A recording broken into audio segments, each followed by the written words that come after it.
अपना हम निभा।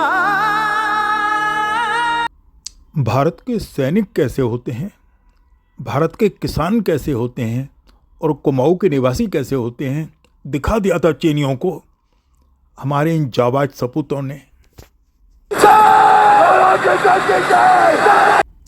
18 नवंबर का दिन, जब चीनी सैनिकों ने बिना किसी सूचना के, बिना किसी इंटीमेशन के भारतीय सैनिकों पर आक्रमण कर दिया, और जिस जगह आक्रमण किया वह सैनिकों की संख्या केवल थी 120, यही 120 बहादुर में घुसा है और उसे रोकना हमारे हाथ में। एक शेर की तरह मेजर शैतान सिंह भाटी अपने साथियों के साथ डट गए मैदान में कि कुछ भी हो, हमारी ज़मीन की बात है, हमारी सरजमीन की बात है, किसी के लेने नहीं देंगे, चाहे कोई भी हो।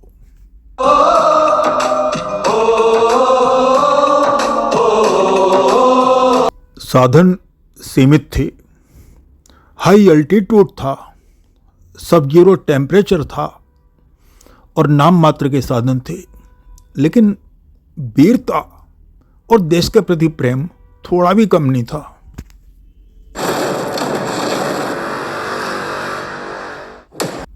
एकदम मॉडर्न वेपनरी से सुसज्जित थे चीनी सैनिक, लेकिन फिर भी उन्हें पीछे हटना पड़ा। 3000 से ज़्यादा संख्या में थे, लेकिन फिर भी पीछे हटना पड़ा। क्यों?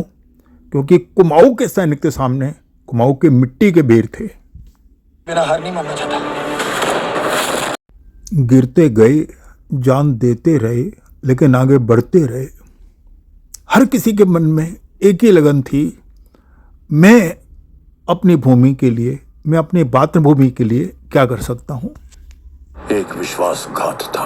भारत माता की जय। माँ भारती पर हंसते हंसते जान देने वालों की कमी नहीं है, और उस दिन भी ऐसा ही हुआ। 120 में से 114 सैनिक उस युद्ध में मारे गए, पर उन्होंने चीनियों को आगे बढ़ने नहीं दिया और बड़ा भयंकर नुकसान पहुंचाया। कहते हैं हजारों सैनिकों को मार दिया और कई चौकियों को ध्वस्त कर दिया। नहीं मरेंगे, आखिरी सांस तक, आखिरी गोली तक। किसान को अपनी जमीन कितनी प्यारी होती है, और सैनिकों को अपना देश, अपनी मातृभूमि, हर भारतवासी को मातृभूमि कितनी प्यारी होती है, उस दिन चीनियों ने जाना था।